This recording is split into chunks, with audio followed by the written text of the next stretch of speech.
բռնագաղթից հետո էլ հազարավոր արցախցիներ զգացին ձեր հոգատար վերաբերմունքը, զգացին ոչ միայն խոսքով, ինչպես միշտ նաև գործով։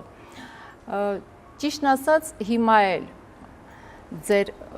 մեծ ակնկալիքներ ունեն արցախցիները ձեզնից։ Ճիշտ են անում, որ ունեն։ Ես գտնում եմ արցախցիները հիմա էլ կարող են պահանջատեր լինել, քանի որ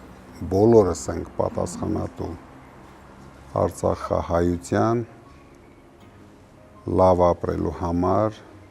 Հայաստանում արժանապատիվ կյանք ունենալու համար։ Դուք ճիշտ եք ասում, մենք հենց առաջի օրից ամեն ինչ արել ենք, կոնկրետ չեմ հիշում քանի ընտանիք, բայց հազարավոր ապահովել ենք թե բնակարաններով, թե ապրուստի միջոցներով, իսկ իշխանափոխությունից հետո դա դառնալու է նաև մեր պարտավորությունը։ Դուք ունեք արցախցիներին հուզող բազմաթիվ հարցերի ցանկը։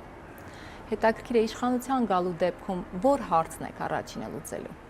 Որն է ըստ ձեզ ամենակարևորը։ Ամենակարևորը, որ արցախցիները Հայաստանում զգան որպես լիարժեք